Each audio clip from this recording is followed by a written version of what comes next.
je suis super contente de vous retrouver aujourd'hui pour une nouvelle vidéo sur la chaîne Loenco Beauty. J'espère que vous allez bien. Alors comme vous avez pu certainement le voir dans le titre, aujourd'hui on se retrouve pour une nouvelle vidéo qui concerne tout ce qui est conseils et bons plans en fait pour voyager. Donc je vais vous donner en fait quelques astuces que j'ai pu réaliser en fin de compte, notamment pour le dernier voyage en fait que j'ai pu faire avec ma maman à Rome. Vous avez certainement dû voir le vlog. Si jamais vous ne l'avez pas vu, je vous le mettrai en barre d'infos si vous voulez aller jeter un œil. Donc du coup en fait ça va vraiment être 7 conseils que moi je peux en fait utiliser et qui me paraissent en fait être de très bons plans pour voyager. Maintenant ça ne tient qu'à moi. Donc on va commencer tout de suite avec la vidéo. Donc le premier conseil que je peux vous donner, c'est de vous faire belle en fait avant de partir en voyage. Donc souvent moi ce que je fais c'est que la veille avant de partir en général j'aime bien me faire un petit gommage avec un bon soin du visage, parce que c'est vrai que souvent quand on part en voyage pour une durée pas forcément très longue, on n'a pas forcément le temps et on n'a pas forcément non plus envie d'amener tout son attirail avec le gommage pour le visage, le gommage pour le corps, le soin pour le corps, le soin pour le visage. Donc c'est vrai que moi j'aime bien me refaire en fait toute une beauté avant de partir. Donc ça va du gommage pour le visage, du gommage pour le corps, à refaire tout mon vernis sur les ongles des pieds, voilà, tout ce qui est épilation des sourcils, voilà. Vraiment me refaire une santé à neuf. Donc voilà, ça c'est le premier conseil on va dire avant le départ. Ensuite le deuxième conseil que j'utilise assez souvent et pour beaucoup de choses, pas forcément même pour partir en voyage, c'est quelques jours avant de partir justement, faire une liste en fait de tout ce que vous allez pouvoir avoir besoin pour surtout ne rien oublier. Donc tout ce qui peut aller dans votre trousse de toilette, tous les vêtements que vous voulez emporter, chargeur de téléphone, ordinateur, livre, voilà. Vraiment tout ce dont vous avez besoin, tous les papiers pour voyager, voilà, les papiers de réservation, tout ça. Et c'est vrai que moi j'aime beaucoup faire des listes en fin de compte, puisque du coup je me réfère au moment de préparer toutes mes affaires à cette liste là, et souvent j'arrive à ne rien oublier, même si je suis un peu une tête percée et que souvent quand même j'oublie quelque chose.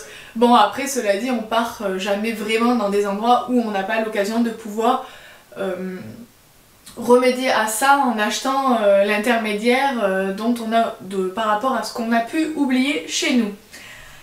Ensuite, le troisième conseil que j'ai et que j'ai eu en fait dans certaines vidéos que j'ai pu regarder, et un conseil finalement auquel je ne croyais pas trop jusqu'à il n'y a encore pas très longtemps, et que j'ai pu utiliser en fin de compte quand je suis partie à Rome, puisque j'avais une taille de valise vraiment à respecter et que du coup je voulais quand même emporter pas mal de choses. Et donc du coup le troisième conseil en fait c'est de plier ses habits. Donc je vous ferai une petite vidéo démonstration pour vous montrer un petit peu la manière de plier ses vêtements pour gagner de la place. Mais en fait c'est de rouler en fait si vous voulez tous vos vêtements. Alors après c'est sûr que on va dire qu'il faut éviter de le faire avec des choses qui se froissent facilement.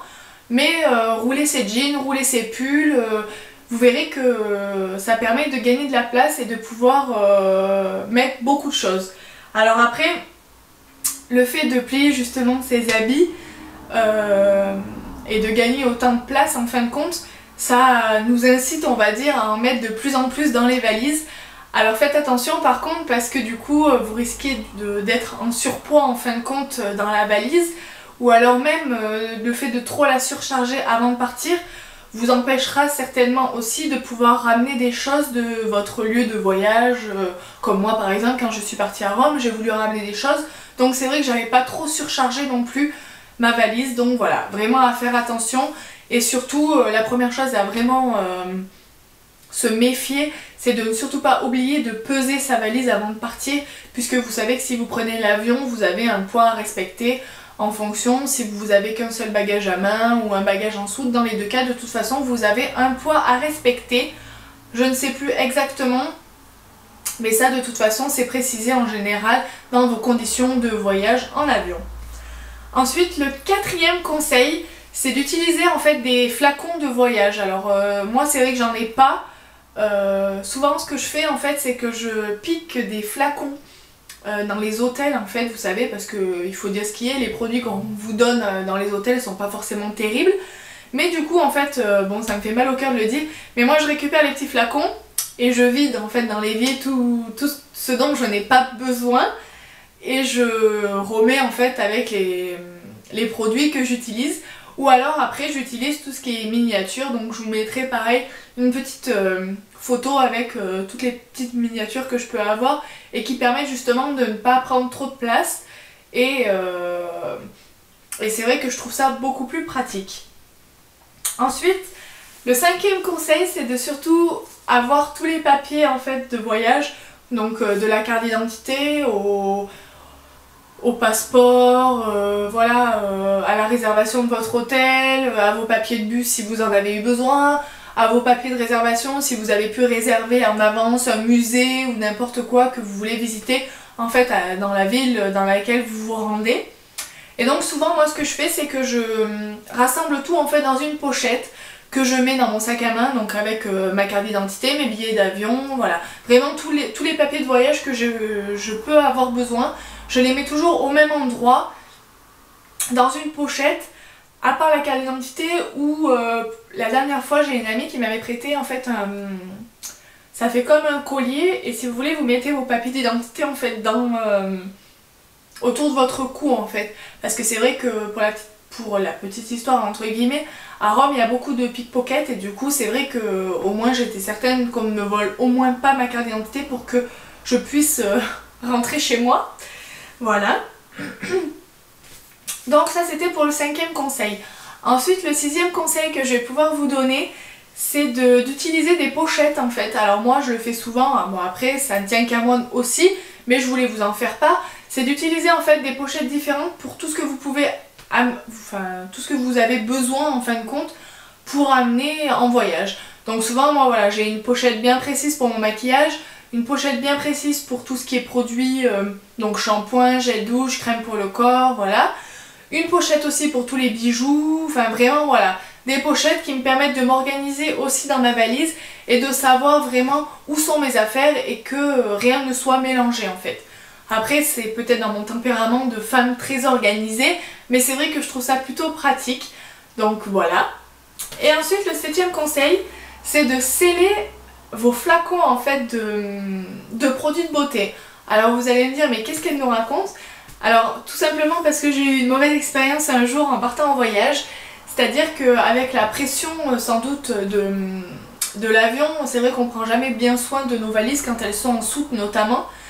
Et du coup, j'avais pas forcément bien protégé, on va dire, tout ce qui était flacon de gel douche, de crème, voilà. Et il se trouve que j'ai un gel douche en fait qui a coulé dans ma trousse de toilette. Chose qui ne nous ravit pas forcément quand on s'en rend compte puisque de toute façon il y en avait de partout. Donc du coup, j'ai essayé de trouver une solution pour pas que ça m'arrive les fois d'après. Donc du coup, ce que je fais maintenant, c'est que autour en fait de chaque flacon, au niveau du bouchon, je le scelle en fait avec du scotch. Mais pas n'importe quel scotch, parce que j'ai essayé une première fois avec du scotch basique de bureau, donc le transparent. Mais en fait, il ne tient pas bien puisque au contact en fait du liquide, il a tendance à se décoller. Donc c'est vrai que du coup, c'était pas forcément mieux. Mais alors j'ai essayé avec du sparadrap puisqu'on dit que le sparadrap résiste à l'eau et effectivement on s'en rend bien compte qu'il en faut pour que le sparadrap se décolle. Et donc du coup, je scelle en fait tous mes flacons avec du sparadrap. Donc vous allez peut-être trouver ça bête, mais au final au moins, toutes les fois où j'ai pu l'utiliser après cette mauvaise expérience, j'ai jamais eu de problème.